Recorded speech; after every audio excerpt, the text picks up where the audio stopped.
Assalamualaikum, I'm Manar from Morocco and you're watching Moroccastani Reactions।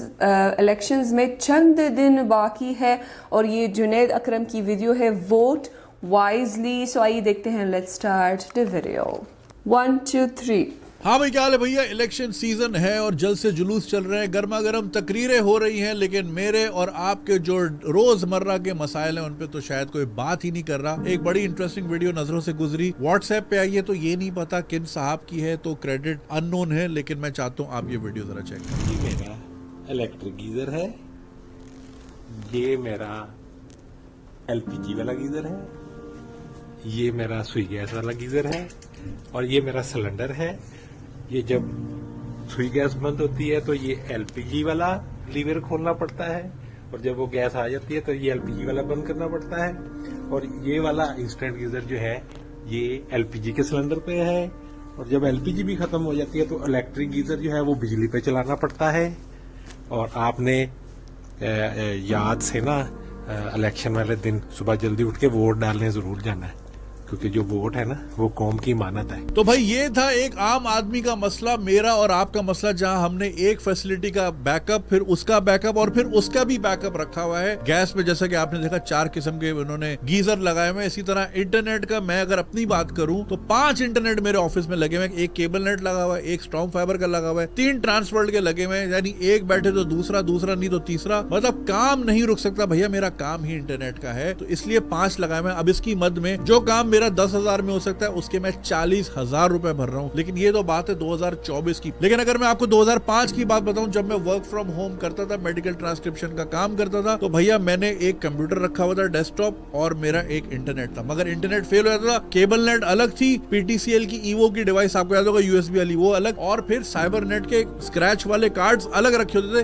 कि अगर ये 2 fail हो गए तो ये चला लूंगा। फिर हुआ जी मुशर्रफ के टाइम में, आपको पता है, लोड शेडिंग का बहुत बड़ा बहरान और रोजाना लाइट जाने लगी। अब जब लाइट गई तो मेरा पीसी हो गया फेल। उसके चक्कर में मैंने लगाया यूपीएस देता था 2 घंटे की बिजली। अब 2 घंटे बाद जब यूपीएस भी मर जाता था तो पीसी बंद हो जाता था। अब चूंकि पीसी बंद हो रहा है तो फिर मैंने लिया लैपटॉप, कि जब पीसी बंद हो जाए तो फिर मैं लैपटॉप 2 घंटे चला लूं और किसी ना किसी तरह अपना काम मैं चला सकूं। यानी जो चीज मुझे एक बेसिक इंटरनेट की लाइन और एक कंप्यूटर से काम हो सकता था, यहाँ मैंने 6 डिवाइसेस, लाखों रुपए का खर्चा किया होता। और आप में से बहुत सारे लोग होंगे जिनके घर में जनरेटर भी होगा, यूपीएस भी होगा, सोलर की प्लेटें भी लगी होंगी, एक बेटा दूसरे को चला। इसी तरह हम औलादे भी कर रहे हैं। एक बेटा कर लिया भाई, ये तो बाहर घूमेगा, खुदा ना खास्ता मोबाइल छिन गया, कोई हादसा वादसा हो गया, एक और बच्चा कर लेते हैं। वो बेटी हो गई, अच्छा बेटी ने तो ब्याह के चले जाना, कमा के कौन खिलाएगा, फिर एक और बैकअप बच्चे कर करके हमने पिछले साल 1,79,00,000 बच्चे नादरा में रजिस्टर हुए। और ये वो हैं जो बच्चे रजिस्टर हुए हैं। आप कराची से 4 घंटे किसी भी डायरेक्शन में चले जाएं, आपको देख के लग जाएगा कि ये लोग तो कहीं रजिस्टर ही नहीं होंगे। तो भाई जल्द से जुलूसों में आपको सुनने को ये चीजें नहीं मिलेंगी कि आपके और मेरे मसले क्या है। सुनने को मिलेगा कि तीर शेर के अंदर घुस जाएगा और शेर फट जाएगा और शेर जो है अपने दांतों से साइकिल का पहिया कर लेगा और किताब बंद हो जाएगी और बल्ले का तो कुछ पता नहीं है, बैंगन का भुर्ता बना के खा लेंगे। ये ही बातें चल रही हैं। अगर बात नहीं हो रही तो मेरे और आपके जो कॉमन मसले हैं उन पे बात नहीं हो रही। तो कल को कोई भी लीडर आपकी गली में, मोहल्ले में वोट मांगने आए, उसके बोला भाषण बाद में देना, तकरीरें बाद में करना, ये मेरे घर का मसला है और ये हर घर का मसला है, इसको कैसे तू सॉल्व करेगा? असेंबली में जाके तू ये करेगा या फिर तू अपने मेडिकल के बिल चेक कराता रहेगा या रीइंबर्स टीए लेता रहेगा, तनख्वाह लेता रहेगा, या हुटर वाली गाड़ी में घूमता रहेगा?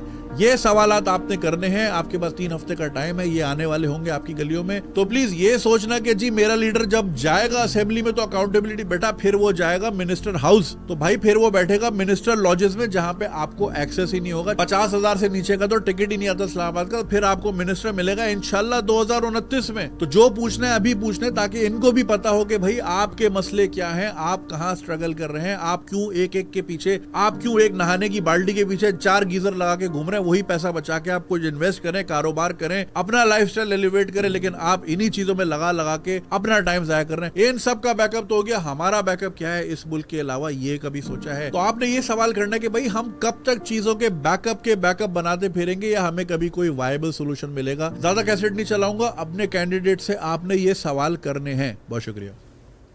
अपने कैंडिडेट से ये सवाल पूछने हैं। हर कैंडिडेट जो है वो अपने झूठे वादे तो देते हैं कि हम ये करेंगे, वो करेंगे, ये करेंगे।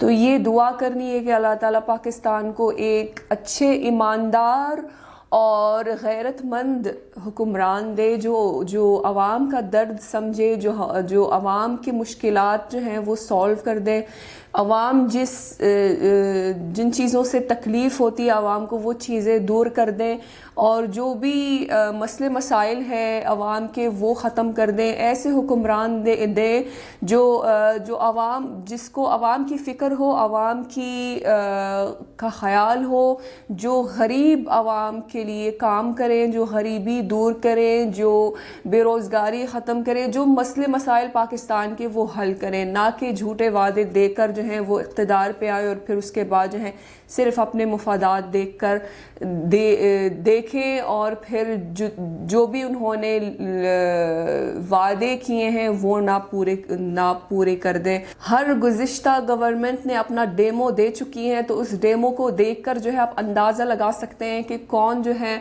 वो आवाम का भलाई चाहता है, कौन आवाम की खिदमत करेगा, कौन आवाम की भलाई चाहेगा और कौन पाकिस्तान के मसले मसाइल सॉल्व कर सकता है। तो उस हिसाब से और उन चीज़ों को देख के जो है वोट सोच समझ कर देना, क्योंकि वही ये चीज़ जो है वो पाकिस्तान की तकदीर को चेंज कर सकती है, पाकिस्तान की फ्यूचर डिसाइड करेगी कि पाकिस्तान की तरक्की करेगा या वही मसले मसाइल में आवाम पड़ी रहेंगी और उसकी आवाम की ज़िंदगी मुश्किल से मुश्किल होती रहेगी।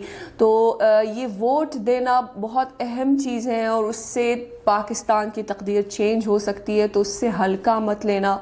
और वो लोग जो कहते हैं कि हमें तो किसी को भी वोट नहीं देना, तो वो भी गलत है। उनको लाजमी किसी को वोट देना और सही शख्स को वोट देना है जो मुल्क की खिदमत करें, जो आवाम की मुश्किलात को समझे और उनके प्रॉब्लम्स सॉल्व करें। सो ये थी आज की वीडियो। उम्मीद है कि आप सबको पसंद आई होगी। मिलते हैं इंशाल्लाह नेक्स्ट वीडियो में। टिल देन अपना बहुत ख्याल रखिएगा। फी अमानिल्लाह।